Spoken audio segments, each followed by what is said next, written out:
As soon as we wrote episode 9, we knew that it was going to have to operate on a scale that we'd never operated before. We'd had a number of nighttime battles, we've had a number of sieges, but this is the first pitched battle, or at least the first large pitched battle. And so it was something different for us.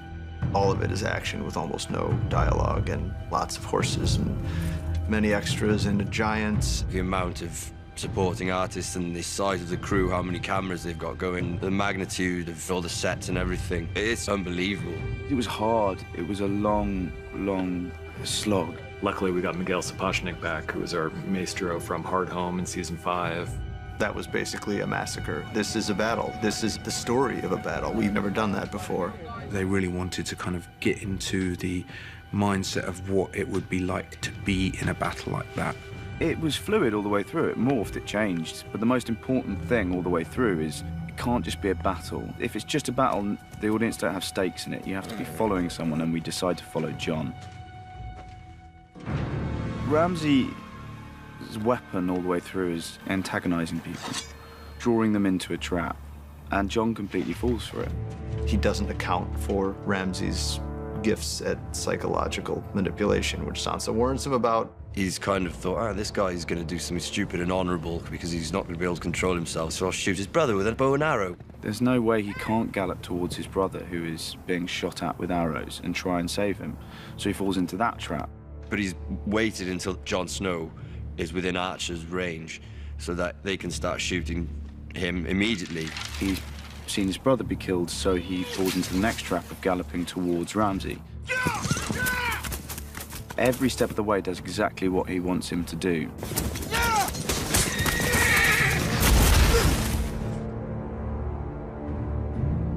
Probably my favorite shot of the whole season is when we're behind Jon Snow and he sees that cavalry wall galloping towards him. And part of the reason it's such a great shot is it's all real. That's 40 horses charging full speed at Kit Harington. Until the last minute, I was stood there facing off against this cavalry charge, which is really scary. We're a bit annoyed because I think everyone's going to think it was CGI, and it wasn't. Camilla, our horse mistress, kept asking every year. She said, give me some more stuff to do. Like, this year was boring. It's just people trotting from here to there on their horses. So finally we gave her enough to do. I read the outline and went, wow, okay, this is adventurous. How are we going to deal with this? It's the biggest amount of horse requirement I've ever had on Game of Thrones. We flew over in May to kind of start discussing how we were going to prep it, how many horses we were going to use. We decided on 80 in the end. So when we first see both armies, we'll use 80 on the Stark side, and then we use 80 on the Boltons, so we're using the maximum. Then when we start to clash, we'll split it in half. When we had horses charging past me, those are all real horses. I obviously work very closely with Rowley, putting it all together. And we make channels so it looks like they're clashing, but they're not. The horses are actually just passing through, you know, like 2-foot channels so they can clear out. We are going to make that look as close as possible to a collision without actually colliding the horses. So in very tight formation, we'll have those guys cross and they will pull the horses as they cross through. We're falling them onto very thick falling beds so we don't injure the horses or injure the guys, but we're going to try and make that something that's not really been done before. You want it to feel crowded and mayhem and like, you know, anything can happen anytime, but I really don't want anything to happen anytime. I want what we plan to happen and it look really cool and let's not hurt anybody.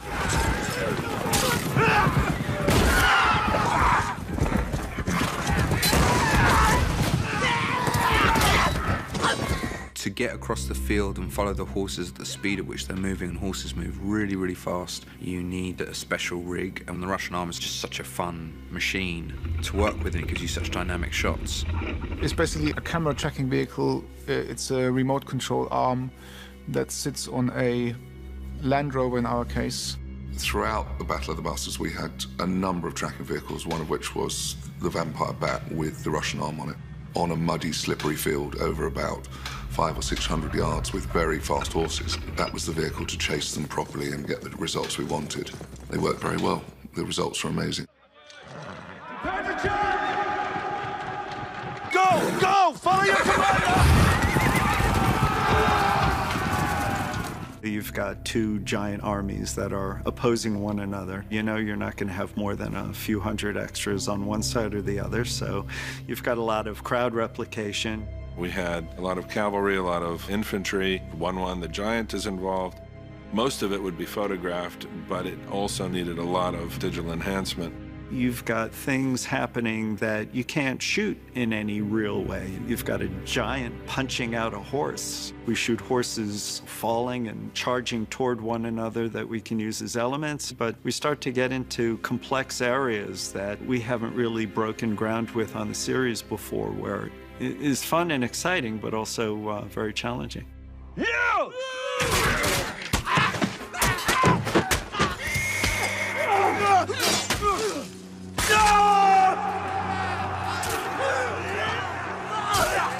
The Battle of the Bastards becomes incredibly compact. All these combatants forced into this incredibly tight space on the battlefield, partly crammed in by bodies. You've got horses, you've got, men of either side just piled up in this massive heap.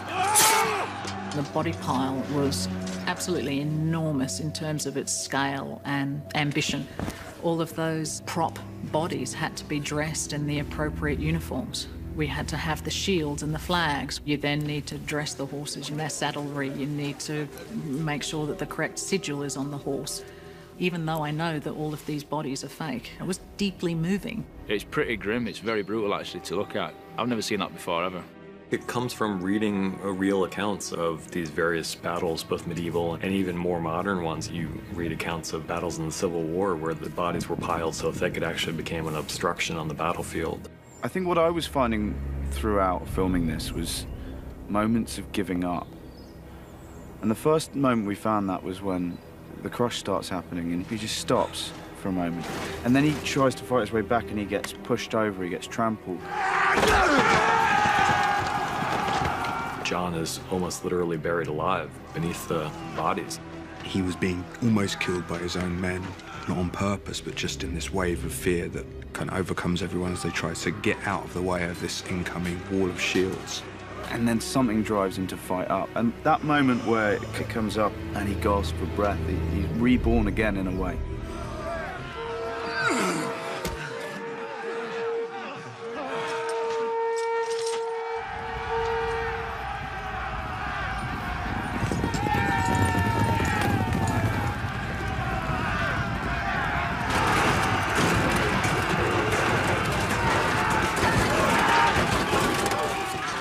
Winterfell's a place that really means so much in the context of the show, and the episode is really about bringing things home. The final act takes place in the Winterfell courtyard, and it ultimately boils down to Jon against Ramsay and Sansa against Ramsay. I always wanted to do a scene with Jon Snow. It's really nice to get to sort of have the two bastards there together, facing off. It's a horrible moment when you see your hero go a bit too far. The only direction I gave to Kit was he's not a human anymore. He doesn't feel any sympathy, empathy for this guy.